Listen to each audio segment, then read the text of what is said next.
Vamos lá ler no versículo 16. Ao amanhecer do terceiro dia, houve trovões e raios, e uma densa nuvem cobriu o monte, e uma trombeta ressoou fortemente. Todos no acampamento tremeram de medo. Moisés levou o povo para fora do acampamento para encontrar-se com Deus, e eles ficaram ao pé do monte. O monte Sinai estava coberto de fumaça, pois o Senhor tinha descido sobre ele em chama de fogo, e dele subia fumaça como que de uma fornalha, e todo o monte tremia violentamente, e o som da trombeta era cada vez mais forte. Então Moisés falou, e a voz de Deus lhe respondeu.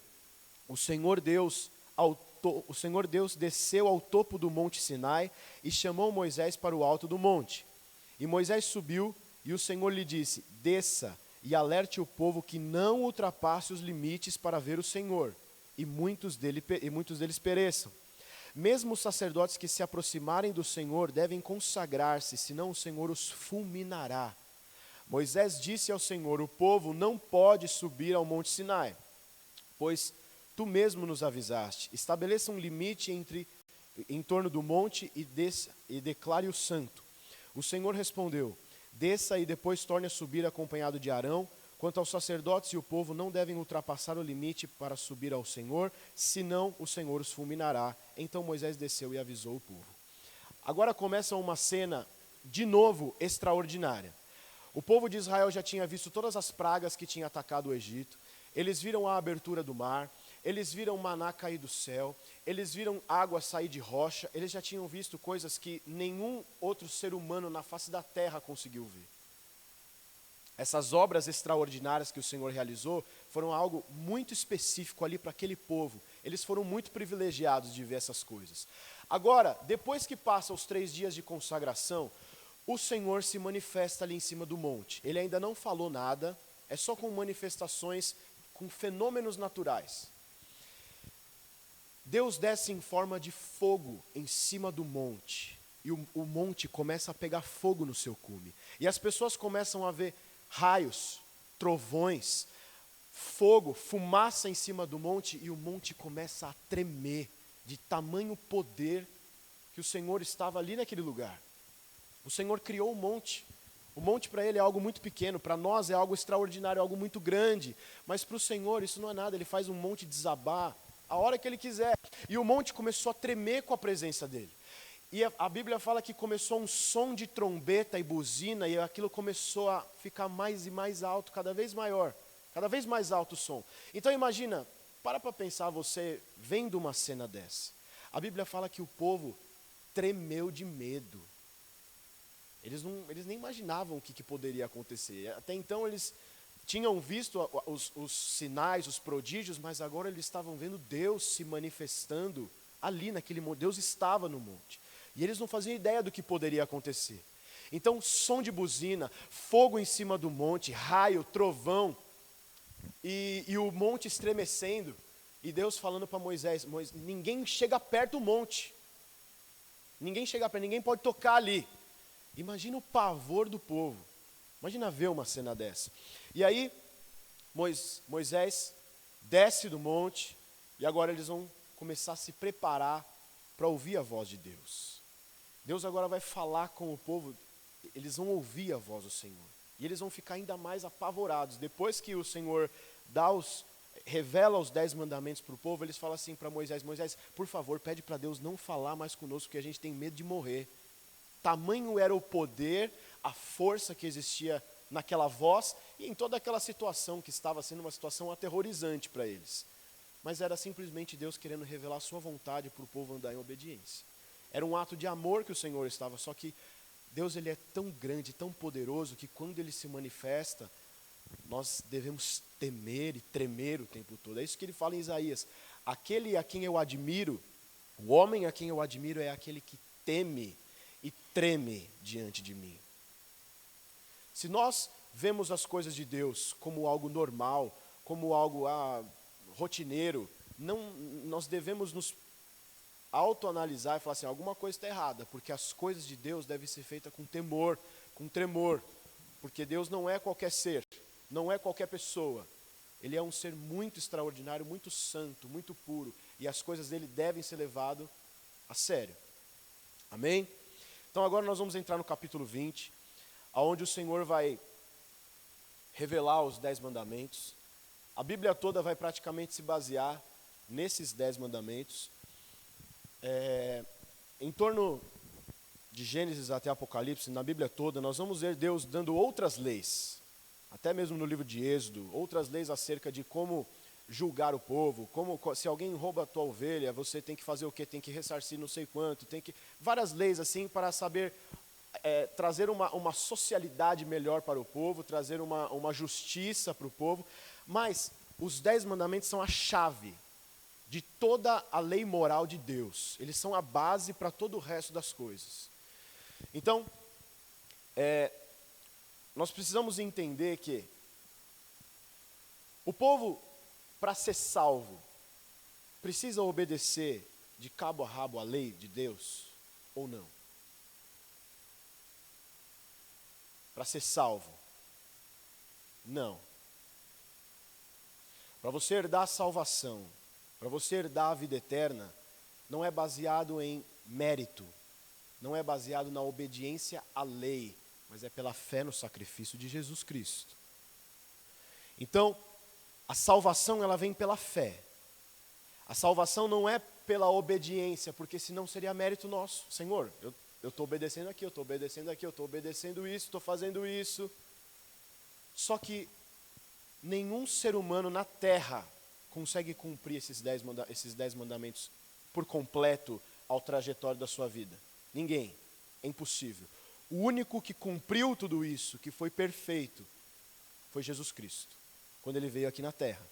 Então, a lei, ela não deve ser observada para eu ser salvo, mas por eu ser salvo, eu devo obedecer à lei e andar nos caminhos do Senhor. Então, vocês estão conseguindo entender a diferença? Nós não somos salvos pela lei, porque senão nós estaremos perdidos. Se Deus falasse assim, aquele que cumprir tudo isso aqui, esse vai ser salvo, não ia ninguém para o céu. Não ia ninguém. Porque nós somos falhos, nós não conseguimos cumprir isso aqui 100%. Talvez nós conseguimos até obedecer alguns, mas nós erramos em outro. Só que a Bíblia fala lá em Tiago que se você erra em um ponto da lei, você está condenado por toda ela. Então a lei, ela vem para algumas, eu vou dar os pontos principais do porquê a lei existe. Se nós não somos salvos pela lei, o porquê que eu tenho que entender a lei, porquê que eu tenho que observar a lei e guardar a lei no meu mandamento? Em primeiro lugar, a lei é uma revelação do caráter do Senhor. A lei é uma manifestação do caráter. Então, nós já aprendemos aqui na aula no seminário dos atributos que nós demos, que Deus ele é um Deus perfeito, impecável, santo. E Ele quer que o seu povo seja assim. Então Ele vai revelar as leis que é para falar assim, isso é a moralidade que eu prezo aqui no céu, que eu vivo, que eu sou.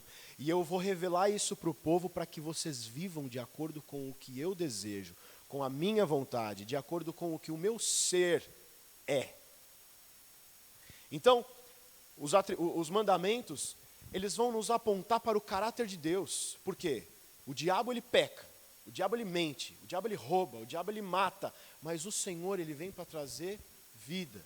E esses mandamentos, por mais que eles apontem o nosso pecado, é para que nós andemos de acordo com a vontade do Senhor até alcançar a semelhança do Filho dele. Ok? Em segundo ponto, Deus dá as leis que é para criar princípios morais. Porque na lei vai falar sobre matar, roubar.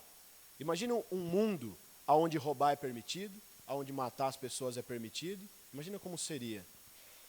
A destruição total desse universo já está ruim. O negócio ia ser muito pior. Imagina, dona Givaldo, sem a lei. Nós íamos viver como monstros nesse mundo. Então o Senhor ele faz isso que é para, eu vou trazer princípios que é para vocês terem uma sociedade melhor. Para que vocês aprendam a conviver de uma forma tranquila, prazerosa, harmoniosa. Essa é a intenção da lei. Outro ponto, proporcionar bem-estar ao ser humano e à sociedade, foi o que eu acabei de falar. proporcionar bem-estar. Se não tivesse a lei, um ia viver destruindo o outro. Um ia viver matando o outro. Proporcionar bem-estar ao ser humano. Porque se você evita de matar alguém, você está preservando a vida dele, você está ajudando a vida dele. Se você evita de roubar as pessoas, você está ajudando o ser humano. É uma questão de trazer harmonia e paz para o nosso mundo. Ok? Essa foi a intenção. Outro objetivo da lei, expor o pecado e a natureza caída do ser humano. Para aquelas pessoas que se acham muita coisa, para aquelas pessoas que falam, não, eu estou num estágio assim, maravilhoso com Deus. A lei serve para te quebrar. A lei serve para trazer você à humildade e reconhecer que você não consegue cumpri-la. Reconhecer que você é pecador, que nós somos pecadores, que nós somos falhos e o único perfeito é Deus. Então a lei, ela aponta para nós como criaturas caídas, criaturas que necessitam de salvação, criaturas que precisam de ajuda do Senhor. Não conseguimos viver de forma independente. E por último, o objetivo da lei é levar o pecador ao arrependimento. É observar isso aqui, é ler isso aqui e falar, nossa, eu preciso melhorar nisso, eu preciso me arrepender disso, eu cometi isso, eu cometo isso, eu preciso parar, eu preciso desviar esse caminho para que eu possa obedecer ao Senhor. Então, a lei, a intenção da lei é revelar o nosso pecado para que nos leve ao arrependimento. Para mostrar que nós precisamos da graça de Cristo, que se nós formos olhar e observar de cabo a rabo, eu não consigo cumprir isso aqui, eu preciso de ajuda. É reconhecer, é ter humildade de reconhecer o poder da graça do Senhor nas nossas vidas. Amém? E no Antigo Testamento não era diferente. Vocês podem falar, mas Júnior, Jesus só veio depois de 1500 anos. E você vai falar que a fé que o povo de Israel tinha que crer para ser salvo? Não tinha Jesus ali na época? Como funciona? Salvação até no povo de Israel, lá no Antigo Testamento, era pela fé. A Bíblia fala em Gênesis que, porque Abraão creu, isso foi lhe imputado como justiça. Sabe a justificação que nós já aprendemos aqui? A maioria das pessoas já aprenderam sobre justificação no discipulado. Justificação é quando alguém paga a sua sentença e te deixa livre. Quando alguém te dá o veredito de que você é inocente. Nós somos culpados, nós somos os criminosos por causa dos pecados. E aí Jesus, com o sangue precioso dele, por causa da nossa fé nele, ele vem e paga a nossa dívida e nos traz justiça para nós. Só que antes não existia Jesus, então era fé puramente em Deus e nas suas promessas. Eu creio no Senhor, eu creio que o Senhor existe, que Ele é o Criador do universo, eu creio que Ele se manifesta através da criação, ou Ele pode falar comigo, eu creio nas promessas dEle. Essa era a fé que o povo tinha que ter, para ser salvo, não pelas obras da lei. Deu para entender isso? Então vamos lá, nós vamos começar a falar dos 10 mandamentos agora. Os 10 mandamentos eles podem ser divididos em duas categorias. A primeira parte, os 4 primeiros mandamentos, eles são ligados a nós e a Deus. A obediência nossa e a Deus. Ao amor nosso para com Deus. A fidelidade nossa para com Deus. Os 4 primeiros. Então vamos lá. Êxodo 20. Diz assim. E Deus falou todas essas palavras.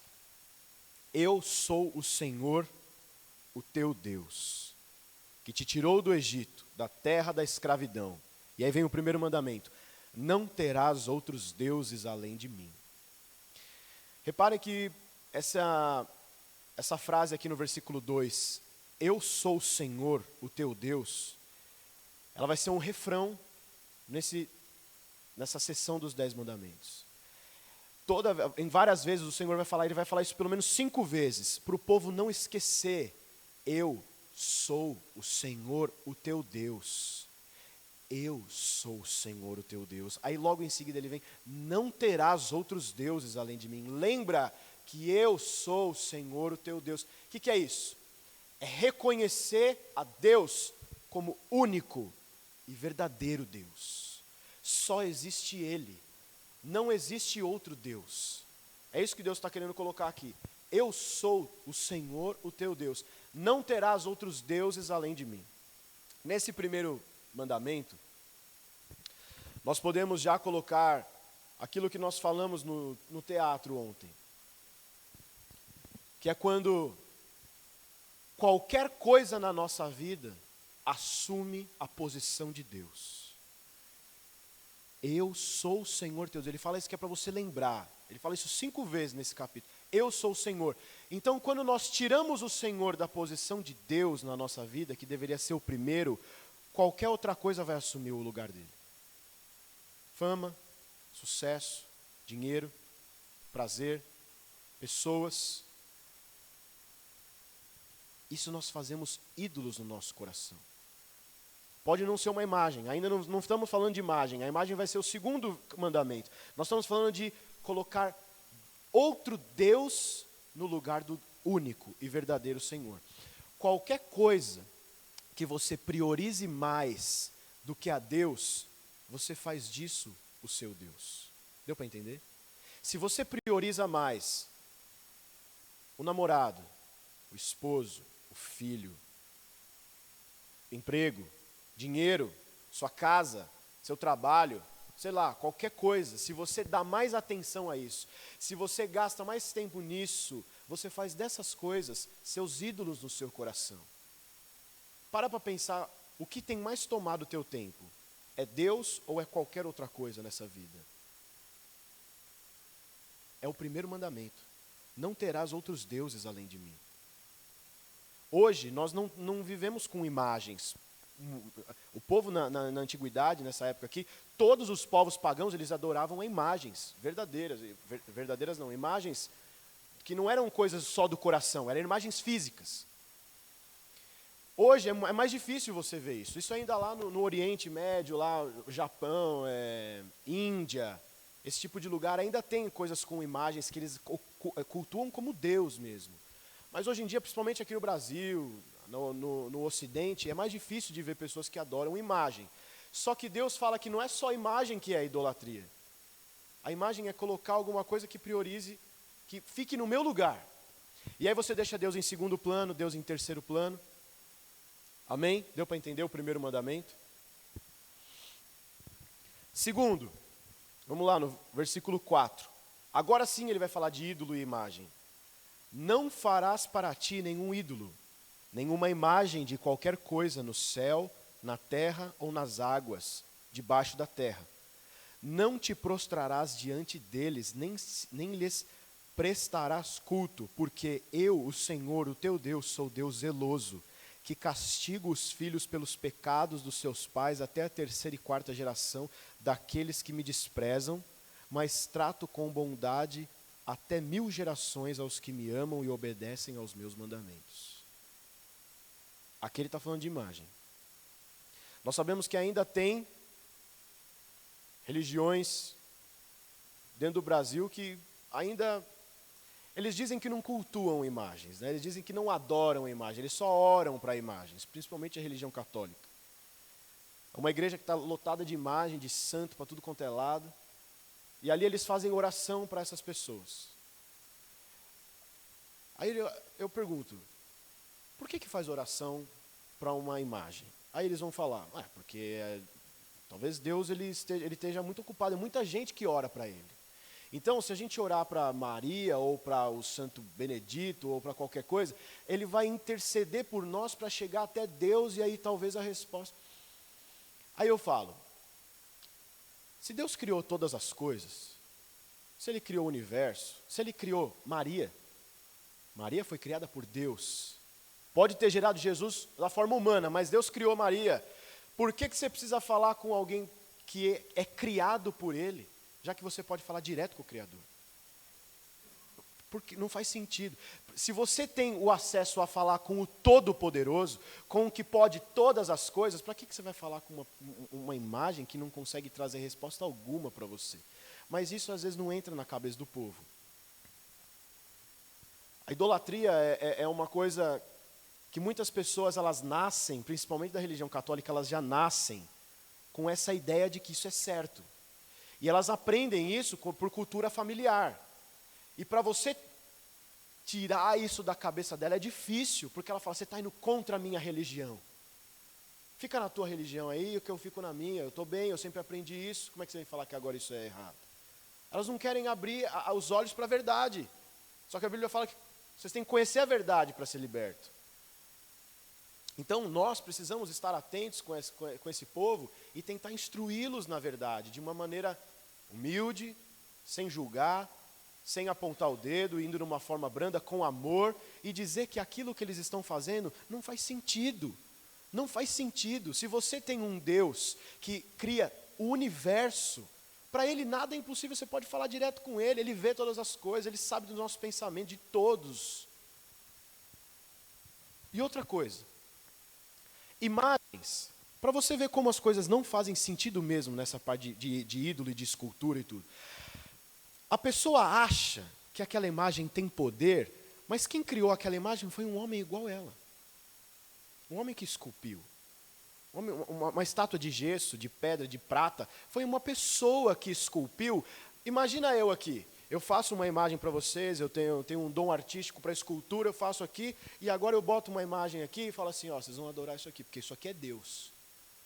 Quem cria Deus?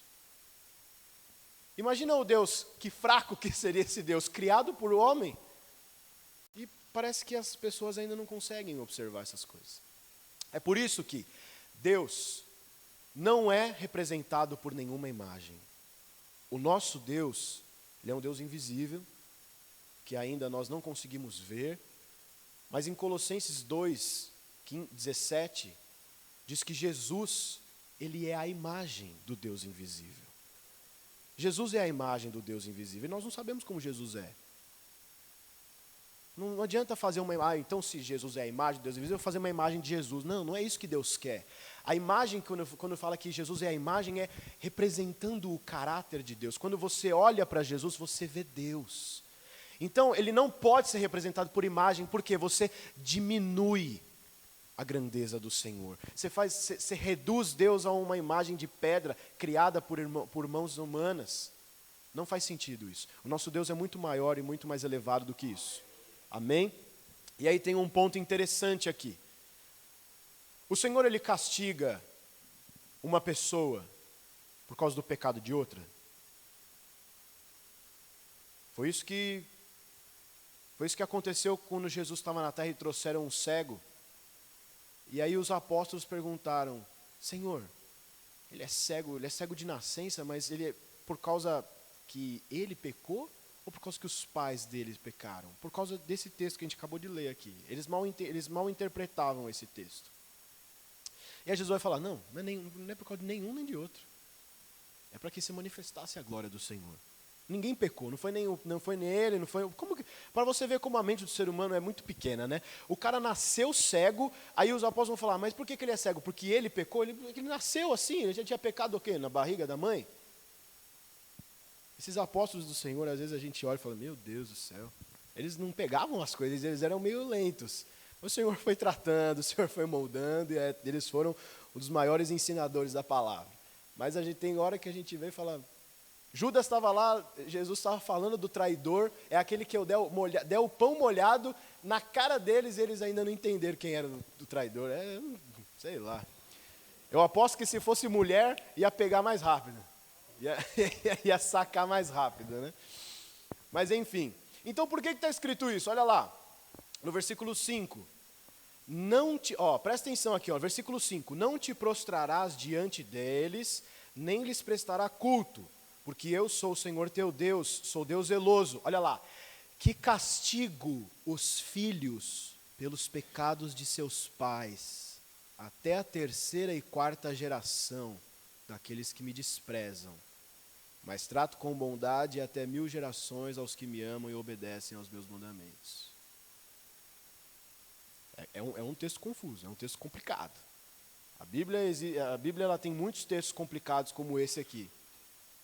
Mas se a gente pedir orientação do Senhor e entender bem o contexto aqui, e lá em Ezequiel, não consigo lembrar o capítulo, ele fala assim, a alma que pecar, essa morrerá. Ou seja, você vai ser culpado e castigado pelos seus pecados, não pelo pecado dos outros. Só que aqui ele está falando que ele castiga os filhos pelos pecados de seus pais até a 3ª e 4ª geração. Então será que o Senhor ele é tão ruim assim? Ele é tão perverso assim de castigar pessoas inocentes? Só porque os pais pecaram? Olha a continuação do texto. Que castiga os filhos pelos pecados de seus pais até a 3ª e 4ª geração daqueles que me desprezam. Ou seja, se você é uma pessoa perversa e você ensina o seu filho naquela perversidade, e isso vai acompanhando de geração em geração, o Senhor vai castigar todos, porque essas pessoas de geração em geração estão desprezando o seu nome. Entenda que não é a questão de ser pai ou filho, não. A questão é aquele que despreza. Deu para entender? Então, se os pais são pessoas perversas, terríveis, e os filhos nascem e conhecem o caminho do Senhor e se desviam desse mal, o Senhor não vai castigá-los por causa disso. Não vai castigar pelos pecados dos pais, porque eles se desviaram. Olha lá, o 6. Mas trato com bondade até 1000 gerações aos que me amam e obedecem. A questão não está simplesmente de geração em geração, pai e filho. A questão está aquele que despreza e aquele que ama e obedece. A tendência de uma pessoa perversa é ensinar os seus filhos coisas perversas. A tendência do cristão é ensinar seus filhos a amar a Deus. Só que isso pode mudar de acordo com a atitude da pessoa, de acordo com o rumo que a pessoa quer seguir. Muitas pessoas são filhos de crentes, se desviam e vão para o inferno. E os pais não têm nada a ver com o pecado dela. Por quê? O que vai valer é a intenção da pessoa de querer desprezar ou querer amar o Senhor. Vocês estão entendendo isso? Ficou um pouco claro essa parte aqui? Isso aqui é para... Eu achei que ia ter dúvida, então eu resolvi falar. Agora nós vamos para o 3º mandamento. Não tomarás em vão o nome do Senhor, o teu Deus, pois o Senhor não deixará impune quem tomar o seu nome em vão. Você vê como Deus é um Deus santo. Ele sempre dá os mandamentos e ele fala, ó, se fizer isso, não vou deixar impune, eu vou castigar. Que é para a gente tentar andar na linha, obedecer, estar no caminho da justiça, no caminho da verdade. E aí ele vai falar, não tomarás o nome do Senhor Deus em vão. O que significa tomar o nome de Deus em vão? É falar o nome de Deus de qualquer jeito? Quando você está falando, sei lá, acontece alguma coisa, você fala, ai meu Deus, eu tomei o nome de Deus em vão. Não é nesse sentido. Tomar o nome do Senhor em vão é quando você está usando a Deus, o caráter dele, em alguma situação que esteja desagradando a Deus. Ou seja, uma piada indecente, ou uma piada que envolva o nome de Deus, você está trazendo o nome santo e puro do Senhor para algo profano, para algo sujo. Ou em ambientes que as pessoas possam estar e começam a falar, zombar das coisas de Deus. Falar do Senhor de maneira profana, de maneira de qualquer jeito, isso é tomar o nome de Deus em vão. Por quê? O nome, ele está inteiramente ligado com uma pessoa, principalmente no Antigo Testamento. Quando uma pessoa está com o nome no SPC e Serasa, você fala assim, a pessoa está com o nome sujo. Está com o nome sujo, ou seja, ela está encrencada de acordo com a justiça. A pessoa está envolvida, mas o nome dela, eles falam que o nome está sujo. O nome carrega aquilo que a característica a personalidade da pessoa. E o nome de Deus, ele é santo, porque o nosso Deus é santo. Então, falar o nome de Deus de qualquer maneira, zombar das coisas de Deus como as pessoas fazem por aí, elas vão ser cobradas por isso e vão ser punidas por isso. Fazer piadinha, é por isso que eu acho absurdo stand-up gospel. Já viram isso? Pessoas fazem vídeos no YouTube e são chamadas para fazer stand-up, ou seja, para fazer piada, para as pessoas darem risada das coisas de Deus, das coisas da Bíblia. Isso é tomar o nome do Senhor em vão. Isso é trazer algo profano para aquilo que é santo. Então, pessoas que fazem esse tipo de coisa, você tem que olhar e falar, puxa, a pessoa não tem temor algum pelo nome do Senhor. Nós sabemos que nós erramos, nós somos falhos sim, mas você, por intenção mesmo, você fazer algo para fazer as pessoas darem risada. Eu vi uma frase esses dias que fala assim, o púlpito não é lugar para a gente, para contar piada, porque céu e inferno não é piada. Céu e inferno não é para fazer ninguém rir. Para fazer as pessoas se consertarem, se arrependerem e alcançar o caminho eterno. Então, pessoas que ficam fazendo os outros querendo dar risada com a palavra do Senhor, é totalmente irreverente ao Senhor e à sua palavra. E outra coisa, tomar o nome de Deus em vão. Nós, não apenas com a boca podemos tomar o nome do Senhor em vão, mas nós carregamos a marca do Espírito Santo em nós. Nós temos Deus em nós. E aonde nós formos, faculdade, trabalho ou sair com alguns amigos, eu que sou representante de Deus, eu que sou representante do Senhor, eu fui selado com o Espírito Santo e o nome dele está em mim. Se eu tiver condutas que desaprovam o que a palavra diz, se eu me assemelho muito aos meus amigos, se eu faço coisas que Deus se desagrada, eu estou ali tomando o nome de Deus em vão, porque eu sou representante de Deus e eu estou fazendo de Deus um palhaço com as minhas atitudes. Vocês estão entendendo? Então nós carregamos o nome de Deus em nossa vida. Então, a forma de falar, o jeito de se vestir, lugares que frequentam, eu estou carregando Deus comigo. Eu estou carregando o precioso nome dele comigo.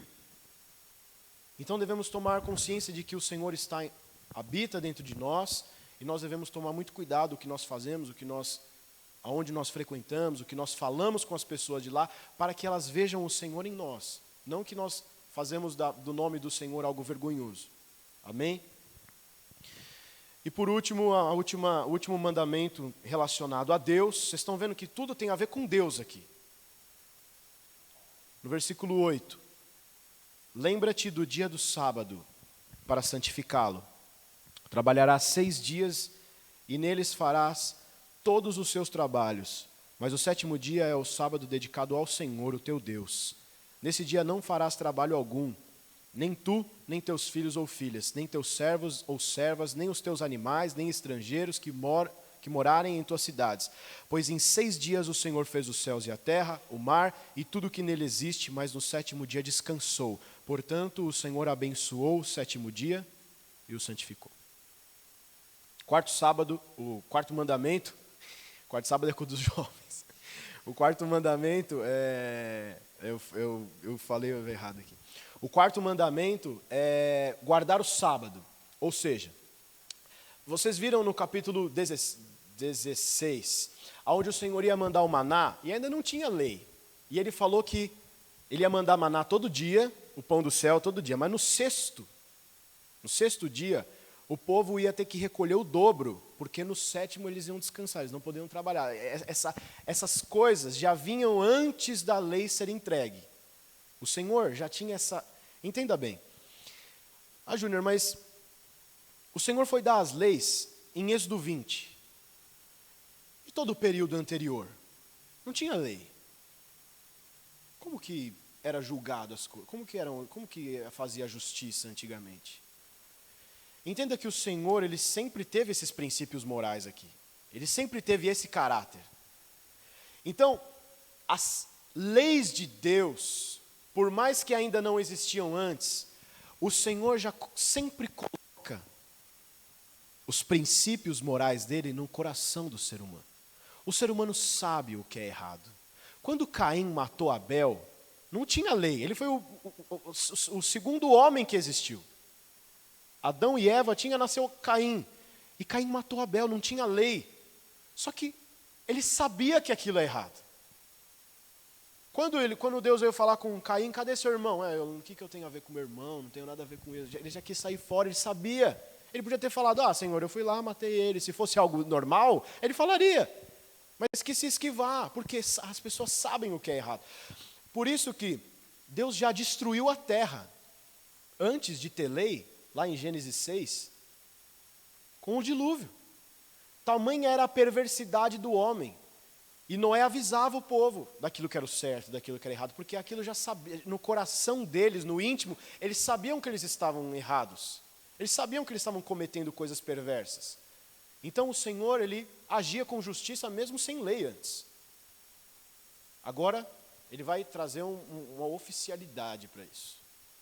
Ele vai trazer lei, e essa lei era uma lei reservada para o povo de Israel, não era para qualquer povo ao redor. Entenda como o Senhor, ele tinha um amor precioso por esse povo. Ele queria que o povo andasse, porque era o povo que ia dar a linhagem do Senhor Jesus, do Messias. Então precisava andar nos caminhos de Deus. Que maravilha o Senhor fazer isso conosco. Conosco, porque nós agora somos povo de Deus. Todo o povo de Deus que antes era o Antigo Testamento, era Israel, hoje é a igreja. E Ele deseja que nós, a igreja, observemos esses mandamentos para tentar ser guiados pela verdade e pelos caminhos da justiça. Amém? Então, ele vai falar do sábado. Por que o sábado é tão importante? O sábado já foi narrado lá em Gênesis 1, que o Senhor fez todas as coisas em 6 dias e no 7º ele descansou. E Ele quer que o ser humano tire um tempo para ter um descanso físico. Porque Ele nos ama, porque Ele tem misericórdia de nós, Ele é bondoso. Ele fala, vocês não vão ficar trabalhando, só viver de trabalho, a vida não é feita de trabalho, não.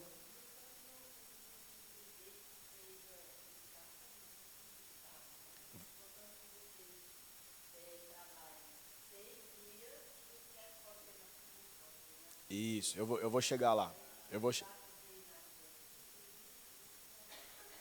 Então, os adventistas, eles seguem esse mandamento até hoje. Exatamente, eu vou chegar lá. O sábado, ele era um dia para ser separado para descanso e para que as pessoas tivessem um tempo com Deus.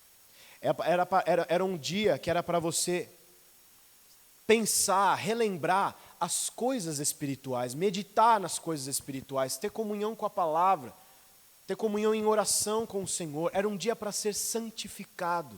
Deu para entender isso? Só que, no Novo Testamento, as coisas começam a mudar um pouco. Os mandamentos, eles começam a dar outro sentido quando Jesus vem. Quando Jesus vem, ele começa a operar milagres no sábado. E os religiosos, eles começam a ficar furiosos. Por quê? Aí é que vem o negócio da religião. As pessoas querem ficar tanto olhando aqui, que não conseguem entender o que está por trás da lei. O Senhor não quer que você fique só olhando aqui, não matarás. Só que no seu coração você está com uma intenção de fuzilar uma pessoa. Está com ódio mortal. Nós vamos chegar no não matarás. Então a intenção da lei não é só você cumprir isso fisicamente, cumprir isso como se fosse uma rotina, uma tradição. É a intenção do seu coração. E aí Jesus estava curando no sábado e os fariseus caíam matando em cima de Jesus. Quem é você? Você não vem da parte de Deus porque você cura no sábado. Tamanho era a religiosidade, eles fecharam os olhos e queriam a lei, eles queriam fazer a lei guardada na ponta da letra. Só que eles não estavam entendendo que com isso eles estavam se mantendo tão distantes do Senhor. Então a lei começa a dar um novo significado. O Senhor quer um dia para você separar, para você descansar. Hoje nós entendemos que não precisa ser exatamente o sábado. Tanto que, no Novo Testamento, esse dia que foi santificado, mudou-se para o domingo. Tanto que as igrejas hoje em dia, tanto aqui no mundo ocidental, aqui no Brasil, Estados Unidos, os cultos são de domingo. Por quê? Mudou para domingo. Por que todos os cultos que você vê por aí é domingo?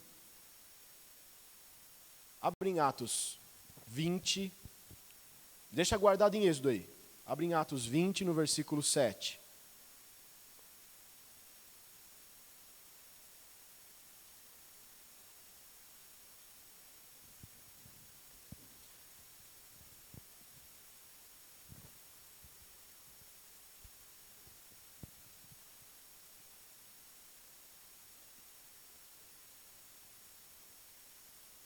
Atos 20, verso 7, diz assim, ó. No primeiro dia da semana, reunimos para o partir do pão. E Paulo falou ao povo, ó, Qual que é o primeiro dia da semana? Domingo. O povo se reunia no primeiro dia da semana lá em Atos. Para quê? Para partir do pão, para ter comunhão, para orar, para buscar o Senhor, para fazer um culto. Por que mudou de sábado para domingo? Porque domingo foi o dia da ressurreição do nosso Senhor. E eles começaram a adotar esse dia como um dia precioso e santo, porque foi o dia que Jesus ressuscitou dos mortos. Então, o povo começou a trazer esse novo não é novo conceito, só mudar o dia. Tinha que santificar um dia, a gente tem que fazer exatamente o que está no mandamento, só que não precisa ser o sábado. Não é algo que ainda isso aqui é para nós, isso aqui era para os israelitas naquela época. Nós precisamos hoje ter um dia de descanso, ter um dia para santificar, ter um dia para meditar na palavra, na verdade seria para fazer isso todos os dias. Mas o Senhor sabe que nós temos uma deficiência nisso. Então Ele fala, você vai separar um dia que é para você lembrar das coisas espirituais, ter comunhão comigo, ok? Então, hoje nós precisamos ter um dia de descanso sim, é o domingo, é o segundo, é a terça, é indiferente para o Senhor. Mas o princípio da lei, a parte mais importante, a essência da lei, estará sendo cumprida. Amém? Deu para entender tudo, hein? Vamos lá agora. Os próximos 6 mandamentos têm a ver com o nosso relacionamento com o próximo. O nosso relacionamento com as pessoas ao nosso redor. Ok? Então vamos lá. O primeiro mandamento que tem a ver com nós e as outras pessoas é sobre nós e os nossos pais. No versículo 12.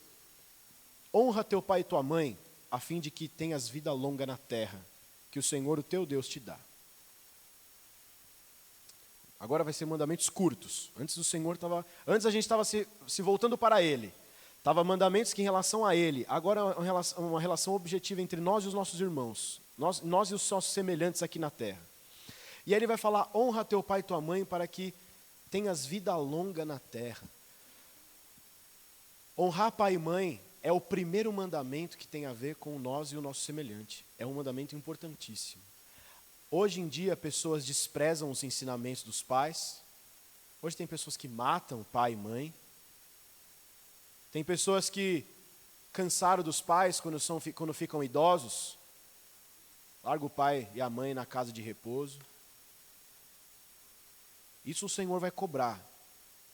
Por mais que os pais tenham uma relação difícil com você, não é motivo para você desprezar seus pais ou destratar seus pais. Deu para entender? Honrar pai e mãe é respeitá-los e honrá-los, independente se eles estão certos ou não. Você não tem que concordar, entenda isso. Porque existem pais perversos, existem pais que vivem em um mundo totalmente mau. Mas independente, ele é seu pai e sua mãe. Deus escolheu eles para que pudesse gerar, se você ser gerado. Se não fosse por eles, você não teria sido gerado. Então, por mais que seja difícil, às vezes as pessoas têm um contato complicado com os pais, às vezes não conseguem perdoar pai e mãe por algumas coisas que fizeram.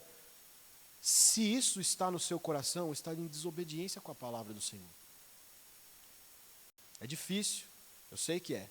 Às vezes a gente ser desprezado pelas pessoas da nossa própria família, isso é dolorido, é triste. Mas o Senhor, Ele é o nosso Pai eterno. Ele é o nosso Pai que Ele vai acalentar a nossa alma quando os nossos pais terrenos estão nos destruindo emocionalmente. Mas Ele mesmo assim, Ele pede para que nós tenhamos paciência, perdão e honremos o Pai. É o primeiro mandamento com promessa. É o primeiro, até agora só estava escrito, não fará isso, não fará isso. Aí agora fala, honra teu pai e tua mãe, que é para que os seus dias aqui na terra se prolonguem. Se tiver observando, se tiver obedecendo a esse mandamento, você vai ter vida longa aqui nessa terra. Então, é um mandamento importante, precisamos ver se tem algo em nosso coração contra nossos pais, pedir perdão. E foi o que eu falei, por mais que as pessoas sejam perversas e más, nós não devemos concordar com as atitudes dela. Tem pais que não deixam os filhos para a igreja, você já sabia disso? A pessoa começa a ir para a igreja e os pais começam a ficar furiosos. Quem vai mudar de religião agora? tudo aquilo que vai contra a lei do Senhor, você não deve obedecer. Você tem que obedecer seus pais, sim, tem que honrar, tem que respeitar. Mas se chegar um ponto de que aquilo vai infringir a lei de Deus, e você não pode cumprir a lei de Deus por causa do seu pai, opa, peraí, aí alguma coisa está... Deus é a minha prioridade. Eu não vou dar na cara do meu pai, da minha mãe só por causa disso, eu não vou desprezar, sumir da casa por causa disso, eu tenho que honrar, mas de uma maneira que eu preciso pedir orientação do Senhor do que fazer da minha vida. Amém? Esse é o 5º mandamento. 6º, não matarás, no verso 13. Não matarás. Só para curiosidade de vocês, não matarás, Êxodo 20, 13, é o menor versículo da Bíblia, tá? Só tem 10 letras, só para curiosidade. Não matarás. O homicídio com intenção é pecado. Ninguém tem direito de tirar a vida de outro ser humano, porque esse direito só pertence ao Senhor. Abram em 1 Samuel, primeiro livro de Samuel, capítulo 2. Isso aqui é a oração de Ana, logo depois que ela concebe Samuel.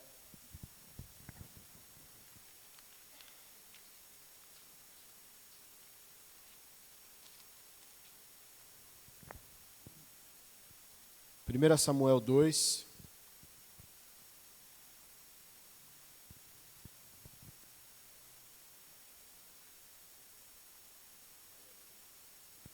Versículo 6.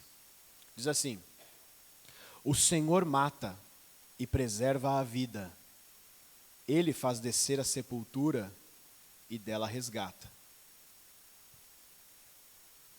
A morte está nas mãos de Deus, não na nossa mão. É Deus que dá a vida e é Ele que tira. Ah, mas Júnior, como que você pode falar isso, que Deus tira a vida, se uma pessoa é assassinada? Foi Deus que tirou? Não, não foi. Foi por causa da maldade do coração do ser humano. Mas Deus permitiu que aquilo acontecesse. Ele permite as coisas. Porque nada escapa dos planos dele, nada escapa da soberania dele. Então, ele pode até permitir algumas coisas, mas não era a intenção dele que aquilo acontecesse. Ele não queria que fosse dessa forma. Por isso que nós não conseguimos compreender e conciliar a soberania de Deus com a responsabilidade do ser humano. Deus permitiu, mas foi o ser humano que matou, ele vai ser culpado por aquilo. Entenda bem, no Antigo Testamento, principalmente nessas sessões próximas que nós vamos ver, as guerras que Josué enfrentou, as guerras que Davi enfrentou, eles matavam milhares de gente em guerras. Porque o Senhor ordenava. É para ir e tomar aquela terra para vocês podem destruir o povo. Porque isso era um momento de justiça de Deus, por causa que o povo era um povo perverso. Deus permitia isso. E esse tipo de matar não era considerado pecado. Porque eles estavam indo de acordo com o que Deus estava ordenando. Agora, o que é pecado é a intenção do seu coração de exterminar uma pessoa da terra. Quando se cria um ódio, uma raiva brutal dentro do ser humano e você tem a vontade de ir lá e tirar a vida de uma pessoa com intenção, isso é considerado pecado, é o não matarás aqui da Bíblia. Tanto que Davi, ele matava muitas pessoas nas guerras. E ele não era considerado culpado com isso. Mas, quando ele adulterou com Batseba, ele teve que matar o esposo dela para encobrir o pecado. Aquilo foi proposital. Aquilo foi intenção do coração. Eu tenho que me livrar desse cara, porque é para esse pecado ficar escondido. Esse pecado foi com intenção, matou o homem. Aí Deus veio para arrebentar com ele e falar assim: quem você pensa que é? Você matou. Você tirou a vida de alguém que não era para você tirar. Ele veio através do profeta Natã e toda a casa de Davi foi devastada por causa do pecado dele. Ele teve consequências drásticas do pecado. O filho dele morreu, o outro filho teve relação com a própria irmã, o outro filho quis tentar assumir o trono dele. Então foi algo terrível. Por causa de uma pessoa que ele matou. Ele tinha matado milhares, e aquilo não tinha levado em consideração, não tinha peso. Mas essa com intenção tem. E aí você pode falar assim: Júnior, mas esse mandamento eu nunca vou descumprir, nunca vou matar ninguém. Abre em João, 1 João, a primeira carta de João 3. Sim. Um acidente, boa. Não foi com intenção, é claro, né, vai ter consequências daquilo, você talvez tenha que pagar a indenização e tudo. Só que, como pecado, aquilo não vai ser imputado sobre a sua vida, porque foi um acidente. Agora, o pecado que mata nesse mandamento é o pecado com intenção, com ódio no coração mesmo de exterminar alguém. Agora, abre em 1 João capítulo 3.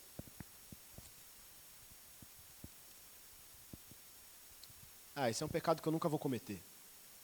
Olha lá. 1 João 3, no verso 14, diz assim: sabemos que já passamos da morte para a vida, porque amamos os nossos irmãos. Quem não ama permanece na morte, e quem odeia seu irmão é assassino. E vocês sabem que nenhum assassino tem a vida eterna em si mesmo. O pecado, ele nasce do coração, da intenção.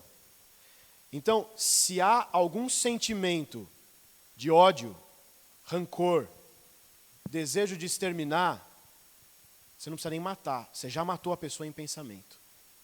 Pecado, digno de condenação. Para você ver como a lei, ela tem um fundamento tão precioso por trás de tudo isso. E nós vamos falar também um pouco mais do não adulterarás. Agora é o próximo mandamento. Não adulterarás. Deus, ele estipulou o casamento como algo santo. Desde Gênesis, lá nos primeiros capítulos de Gênesis, ele fala que o homem vai se unir à sua mulher, vai deixar a sua casa e vai se unir à sua mulher. Deus que estipulou isso, o casamento tem que ser entre homem e mulher. E só isso. Hoje em dia estão querendo fazer tudo que é possível aí. O casamento é uma aliança feita entre um homem, uma mulher e Deus. Não é só entre duas pessoas. As pessoas, quando estão em cima do altar casando, elas fazem um juramento para os outros, mas elas fazem um juramento para Deus também. E qualquer juramento que você faz para Deus e você rompe isso, qualquer aliança que você rompe com Deus, é pecado. Então, o adultério é algo abominável aos olhos do Senhor, porque Ele fez o ser humano para casar e aquele casamento ser perpétuo, até que a morte o separe, porque lá no céu não vai ter casamento, é até morrer mesmo. Então, esse papo de, vamos casar e se não der certo a gente separa, isso é modismo hoje, né? Muitas pessoas fazem isso. Está totalmente em desacordo com a palavra de Deus. As pessoas já não estão mais nem aí com as coisas de Deus, com a lei moral de Deus, com os princípios do Senhor. E tudo o que o Senhor mais quer é que as pessoas enfrentam as dificuldades juntas, mas permaneçam unidas e com a aliança feita. Romper uma aliança com marido e mulher, entenda, é romper uma aliança com Deus em primeiro lugar. Aquilo que o Senhor uniu, homem jamais separa. Deu para entender? Era tão grave esse mandamento, esse pecado, que o castigo por adultério era apedrejamento, é morte. Pegou adulterando, você vai morrer apedrejado, vai ficar parado e você vai morrer até todo mundo dar pedra, tacar pedra na tua cara. Para vocês verem como isso era grave. Aí vocês falam, adulterar, nunca vou adulterar, nunca vou ter relação com outra pessoa, nunca vou ter contato com outra pessoa, mas vamos lá abrir em Mateus 5, para vocês verem como não é só as coisas físicas que valem. Mateus 5, nosso Senhor Jesus está falando aqui.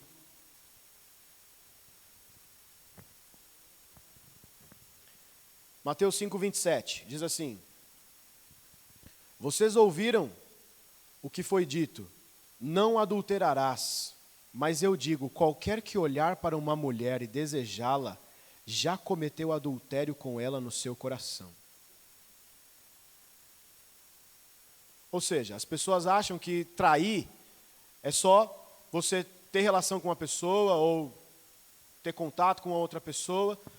A Bíblia fala que só de você ter isso no pensamento, só de você desejar uma pessoa, você já cometeu adultério, já traiu sua esposa, já traiu seu marido. Para você ver como a lei, ela é muito... Jesus ele veio dar um novo sentido para a lei.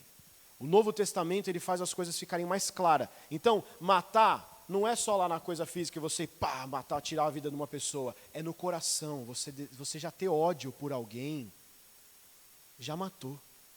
Você desejar uma pessoa de forma impura, sendo que você é casado, você já adulterou. É isso que a Bíblia fala. Isso o Novo Testamento vai revelar para nós. É a intenção que vem do coração. Amém, irmãos? Então, próximo mandamento, o 8º mandamento, verso 15. Não furtarás. Sim.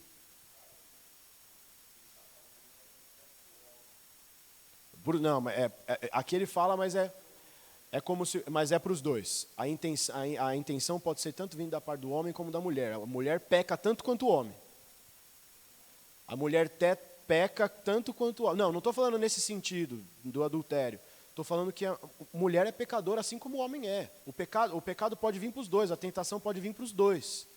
Então aqui toda vez que o Senhor ele vai falar alguma coisa, ele vai falar do homem. Acabei de falar do casamento. Aquilo que Deus uniu, não separe o homem. Mas a mulher também pode separar. Quando ele vai se referir ao ser humano, ele vai falar do homem, porque o primeiro ser humano foi um homem, foi Adão. Entendeu, Alex? Então ele vai dar sempre falar preferência ao termo homem. Então, 8º. Não é só referente a casamento. É que aqui o mandamento é não adulterarás. E aí Jesus fala, se você olhar e cobiçar, você já cometeu adultério. Se for fora do casamento, entenda isso. Isso não está nesses textos que eu estou falando, tá lá em 1 Coríntios. Aí fora do casamento é fornicação, que é o sexo errado fora do casamento, que o único sexo abençoado é entre um homem e uma mulher dentro do casamento. Homem com homem não pode, mulher com mulher não pode, sexo fora do casamento não pode. Amém? Isso é o que o Senhor nos ensina. Então, fora disso, fora do casamento, se uma pessoa solteira só olhar para uma pessoa com um olhar impuro, com um pensamento impuro, já cometeu fornicação com ela. É isso que Jesus fala. Essa é a intenção. Aqui ele vai falar especificamente do adultério, mas nós sabemos que a lei ela vai se abranger. Aqui é como se envolvesse todos os pecados sexuais. Ok? Sexo abençoado, homem e mulher, dentro do matrimônio. Qualquer coisa fora disso é perversidade, pecado. Amém? Mais alguma dúvida? Então vamos lá. 8º mandamento, verso 15. Não furtarás. Aqui não tem também muito o que falar, né? Tirar o que não é, tirar da pessoa aquilo que não é teu, pegar para você aquilo que não é teu é pecado. Às vezes tem gente, você sabe que muitas pessoas, cada pessoa tem uma fraqueza na vida, cada pessoa tem uma área de deficiência. E tem muitas pessoas que até dentro da igreja tem mão lisa. Eu estou falando sério. Isso não é para julgar, para apontar. Mas eu estou falando que existem coisas que para nós falam, credo, Júnior. Mas pecado é pecado, gente. Cada um tem uma fraqueza numa área. Se uma pessoa passou a vida toda lá fora roubando, e ela, para a graça do Senhor, ela foi liberta, ela foi salva, a tentação de roubar alguma coisa ainda pode permanecer no coração dela. Ela está lá, ela está olhando um dinheiro que uma pessoa deixou ali, e daqui a pouco vai vir buscar. E ela está lá, e aquilo está tentando o coração dela. Tentação, ela vem em todas as áreas da nossa vida. Às vezes as pessoas acham que tentação é só para a área sexual. Tentação é para várias áreas. Tentação é até para você matar, é odiar uma pessoa. Tentação é você querer dar na cara de uma pessoa, querer socar alguém. Mas aquilo é uma tentação. Então, a pessoa ela pode ter a mão lisa, ela pode querer pegar as coisas, e isso é pecado. Para quem não sabe, aí é pecado. Pegar o que não é teu é pecado, ok? Então esse não tem muito o que falar. Quer conseguir alguma coisa? Vai trabalhar. Amém? Quer ter o que comer, quer ter alguma coisa? Vai trabalhar. Não é para ficar roubando as coisas dos outros. Nono mandamento, versículo 16. Não darás falso testemunho contra o teu próximo. O que é falso testemunho? Mentira. Se tem uma coisa que Deus abomina também é mentira. Deus, Ele é a verdade. Jesus fala que Ele é o caminho, a verdade e a vida. Deus, Ele é a verdade, Ele nunca mentiu, nunca vai mentir. E Ele quer que nós tenhamos esse mesmo princípio. Ele quer que nós tenhamos essa mesma questão moral de não mentir, porque tem gente que mente direto. Tem gente que tem tentação na mentira. Você vê como cada pessoa tem uma fraqueza. Tem pessoas que têm um hábito de mentir constantemente. E aí depois que vem se convertendo, saiu uma mentirinha ali, desculpa. É assim. Então nós precisamos nos autoanalisar e ver onde a gente está se encaixando aqui e tentar evitar esse tipo de coisa. Mas é uma mentirinha qualquer, eu vou falar que eu vou num lugar para minha mãe, mas eu vou para outro ali, não tem nada. Né? Deus, Ele está vendo, Deus, Ele sabe, Ele tem anotado todas as mentiras que nós já contamos nessa vida. E mentira, às vezes parece que é um dos pecadinhos tão sem graça, né? Tão indiferente, não tem nada a mentir. A Bíblia fala que o pai da mentira é o diabo. Porque ele vem mentindo desde o começo, ele vem enganando. Mentir é enganar uma pessoa. Eu fiz isso, não, mas na verdade eu não fiz. Não, eu vou fazer aquilo, mas na verdade eu não vou fazer. Deus, Ele quer que nós sejamos sinceros. Deus, Ele quer que nós sejamos verdadeiros. Por mais que a verdade vá machucar, vai doer, é melhor você encarar a verdade e assumir isso do que ficar mentindo para alguém, mentindo para as pessoas, achando que você está enganando as pessoas, achando que você está enganando a si mesmo. E a Deus ninguém engana. Amém? E o último. Não cobiçarás. Versículo 17. Não cobiçarás a casa do teu próximo, não cobiçarás a mulher do teu próximo, nem seus servos ou servas, nem boi ou jumento, nem coisa alguma que venha, que lhe pertença. Todos os outros mandamentos é algo de termos atitude, são atos. Adorar a Deus, adorar uma imagem, tomar o nome de Deus em vão, matar, roubar, adulterar, são atitudes, são coisas físicas. A cobiça é o único mandamento diferente. A cobiça é o único pecado que ela provém do coração. Nós não precisamos agir para cobiçar. A cobiça está dentro de nós. A cobiça vem de uma intenção de você querer algo que não deveria querer. A cobiça é como se algo dentro de nós alimentasse um desejo por algo pecaminoso. Tudo aquilo que é errado, mas eu estou desejando aquilo no meu coração, eu estou cobiçando aquilo, é pecado. É um pecado que eu não preciso ir atrás, eu não preciso executar, eu não preciso fazer, só na mente e no coração eu já estou pecando. E aqui ele fala sobre cobiçar as coisas do próximo. Inveja. Eu quero ter aquilo que ele tem. Só de você ter esse pensamento, por mais que você não mate o cara para pegar aquilo que é dele, por mais que você não roube, só a intenção de você querer aquilo que não é teu, é pecado, é cobiça. Então, tudo aquilo que vem no nosso coração, um desejo por algo pecaminoso, é cobiça, é pecado que o Senhor, Ele olha para dentro de nós. O Senhor, Satanás, ele sempre nos acusa quando ele vê que nós pecamos. Porque os atos externos, os atos manifestos por nós, os demônios veem, eles conseguem ver essas coisas. Se nós estamos matando, adulterando, roubando, adorando um ídolo, ele vê essas coisas.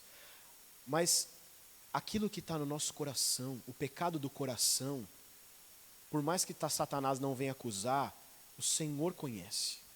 Deus sonda o nosso coração. E quantos pecados nós já cometemos só aqui na mente? Muitos. Muitos. Nós somos muito falhos nisso. Muitos pecados provêm da mente. Você pode não executar a coisa, você pode não fazer o que você... mas a intenção já foi, já pecou. Então, quando Deus vai dar esse mandamento da cobiça, é para ele falar, é como ele se falasse assim, o pecado ele é tão sério e tão grave, que eu quero que vocês entendam que ele não está só em manifestações e atitudes suas, ele está dentro de você. Isso é terrível. Muitas vezes nós pecamos em pensamentos, desejando coisas que não devem, cobiçando coisas que não devemos, invejando os outros, odiando os outros. Só aqui, ó. Não perdoando, rancor, mágoa, ódio, julgamento interno. Deus está vendo tudo. Deus está vendo tudo. Às vezes a pessoa fala, entenda isso. Se uma pessoa peca, por mais que tenha sido algo terrível, ela matou alguém, ela adulterou, sei lá, para a gente, nos nossos olhos é algo terrível. Para Deus, todos os pecados são dignos de condenação. Mas se uma pessoa peca e a outra pessoa vai começar a julgá-la no seu coração, a intenção de, Deus me livre, que coisa, olha o que aquele ali fez. Olha aquilo, ele não merece perdão do Senhor. Só dessas coisas está dentro do coração, o pecado é tão grave quanto aquele que cometeu alguma coisa. Não dá para ter parâmetro do que é pior. Para Deus é pecado igual, porque está dentro do coração. Então, tanto a pessoa que cometeu, como a pessoa que está pecando internamente, tem que se arrepender disso e limpar o coração. Porque todos nós estamos sujeitos a falhas, devemos melhorar todos os dias, mas aquilo que está dentro do coração é algo que só você sabe. Só eu sei o que passa dentro de mim. Então é uma coisa entre eu e Deus, eu preciso me consertar, eu preciso me arrepender, precisamos ter comunhão com Deus e evitar de errar de novo. Amém? Então, para finalizar, os 10 mandamentos eles são resumidos em 2. Mateus 22, a partir do verso 34, Jesus ele vai dizer que, um escriba, um mestre da lei vai dizer, Senhor, qual mandamento é o maior? Qual é o maior mandamento? Aí Deus vai falar, amarás o Senhor teu Deus de todo o teu coração, de toda a tua alma e de todo o teu entendimento. Esse é o maior e o mais precioso de todos os mandamentos. E em segundo, amarás o teu próximo como a ti mesmo. Esses 2 resumem os 10 mandamentos. O primeiro mandamento, na verdade, essas frases de Jesus, elas são ainda escritas no Antigo Testamento. Amarás o Senhor teu Deus, está escrito em Deuteronômio 6:5. E amarás o teu próximo como a ti mesmo, Levíticos 19:18. Então já estava inserido na lei isso.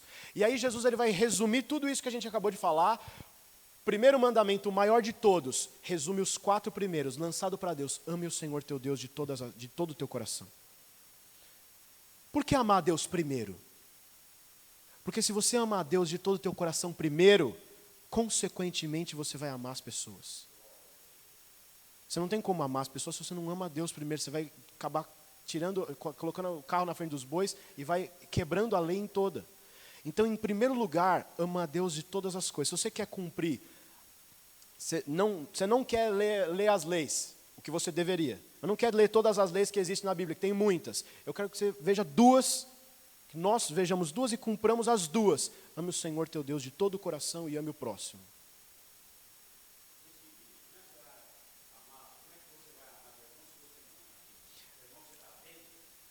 Está lá em 1 João 3 também. Como você pode dizer que ama o seu irmão, que você vê? Como que você pode dizer que você ama a Deus, que você não vê, se você não ama o teu irmão, a quem você está vendo?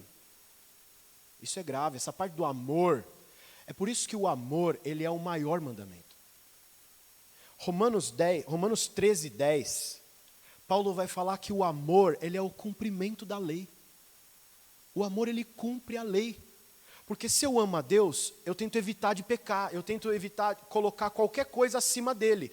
E se eu amo meu irmão, eu vou fazer o máximo para não mentir para ele, para não machucar ele, para não roubar a coisa dele, para não invejar a coisa dele. Se eu amo, eu não faço essas coisas. O amor cumpre a lei toda. Se eu amo, eu não vou machucar as pessoas. Se eu amo, eu não vou machucar Deus. Então nós precisamos ter esse amor. O amor é o primeiro fruto, é a primeira virtude do fruto. Então é algo que nós precisamos desenvolver. Ninguém nasce amando, ninguém nasce sendo bondoso com todo mundo. Isso é algo que precisa ser desenvolvido através do Espírito Santo. Amém? Que o Senhor possa nos ajudar a amar cada vez mais, tanto a Ele como as pessoas ao nosso redor. Perdoar, para que nós sejamos perdoados. Porque da mesma forma que você perdoa o seu irmão, é a forma que Deus vai te perdoar. Então o amor, ele cumpre. O amor deve ser desenvolvido cada dia mais em nós. Amém? Feche teus olhos. Senhor Deus e Pai, nós nos entregamos diante de Ti mais uma vez, para Te render graça e Te render glória, pois a Tua palavra é maravilhosa, perfeita, a Tua palavra é a verdade, Senhor. Nós sabemos que nós não conseguimos cumprir a Tua lei, nós sabemos que o único que conseguiu isso foi o Teu Filho Jesus Cristo, santo e imaculado. Mas nós, Senhor, nós temos desejo de melhorar todos os dias, nós queremos obedecer ao Senhor, que o Senhor venha trazer graça cada dia mais e misericórdia sobre as nossas vidas, para que possamos alcançar, Senhor, a perfeição. O Senhor diz para nós sermos perfeitos. Nós temos muito trabalho pela frente ainda, nós temos muito que melhorar, Senhor. Que o Senhor venha trazer em nós o Teu Espírito para que possamos desenvolver, Senhor, todo o fruto do Espírito em nós e evitemos, Senhor, o pecado, que possamos agradar o Teu coração, que nós possamos amar uns aos outros, que possamos ajudar uns aos outros, que em nosso coração não haja, Senhor, nenhum tipo de pecado, Senhor, de julgamento, mas que possamos estar aqui para auxiliar uns aos outros, ajudando uns aos outros a entrar em santidade, a crescer na fé, a crescer na graça, que o Senhor venha ter misericórdia de nós. Nós merecíamos, Senhor, a condenação eterna devido a tantos pecados nas nossas vidas, mas o Senhor mesmo assim nos perdoou, o Senhor nos teve misericórdia de nós e que nós possamos ter misericórdia uns com os outros, que possamos cumprir, Senhor, o maior mandamento, que é amar o Senhor de toda a nossa força, de todo o nosso entendimento e amar, Senhor, os nossos semelhantes da mesma forma que nós amamos a nós mesmos, Senhor. Que nós possamos ter em mente que o Senhor está observando tudo que nós fazemos, que nós possamos aprender a ter temor e tremor diante de Ti, para que possamos agradar o Teu coração. Leve-nos em paz para a nossa casa e que nós possamos ter um culto abençoado hoje, que o Senhor venha receber a nossa adoração, o nosso louvor, e que o Senhor venha falar poderosamente através da Tua palavra, e que o Teu nome seja sempre engrandecido e glorificado, Pai. É o que nós te pedimos e te agradecemos em nome de Jesus. Amém.